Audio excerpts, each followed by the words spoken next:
6 years ago today, on November 27th of 2017, it was a Monday after Thanksgiving, just like today. And I got up to go back to work as a teacher, but decided not to go. I was 35 weeks pregnant with a little boy. And the previous 24 hours, I hadn't felt him move. And so I called in a sub. My husband took me to the hospital. And that's where we learned that our little boy had passed away.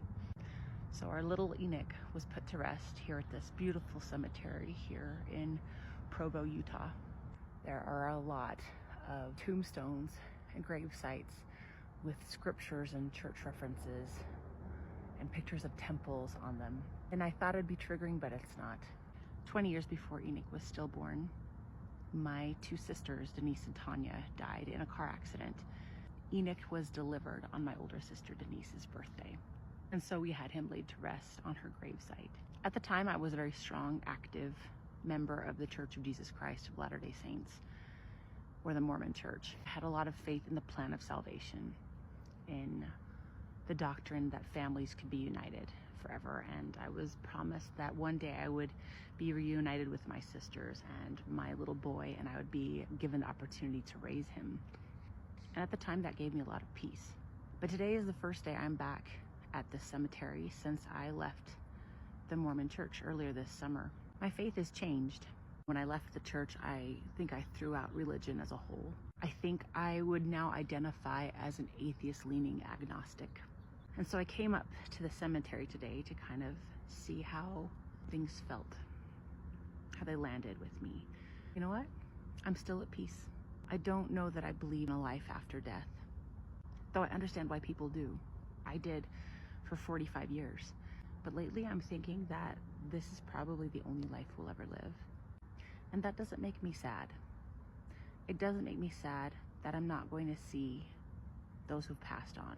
That may sound callous for some, but allow me to explain. At the time I had Enoch, I had an exercising gratitude. The previous 26 days, I was exercising gratitude each day. And it takes 21 days to develop a habit, and I was on day 27. When I was in the hospital, after I learned my little boy was no longer living, I remember the thought just automatically came to my head. It said, Kate, what are you thankful for today?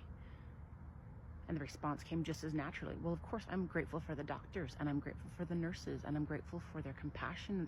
They've got great bedside manner. I'm grateful for health insurance. I'm grateful that my family can be here with me during this difficult time. And that gratitude continued. After the autopsy, and we learned that there were additional complications with Enoch, I realized, well, I'm grateful that he doesn't have to suffer. And right now, I'm grateful that as my husband and I have divorced, we don't have to worry about the custody of our little boy. I could mourn the loss, which I did. It took some healing, it took some time. But I realized when I focused on the good, the healing came a lot faster. The same's true for my sisters. And though I wonder sometimes what it would be like to have my sisters alive today, I'm grateful for the impact they had on this world. Had their funeral, the place was packed with so many people who were so deeply grateful for them. I have gratitude that I was able to spend time with my sisters as well, that I had a chance to know them while they were here. So I don't know that I'll ever see any of them again.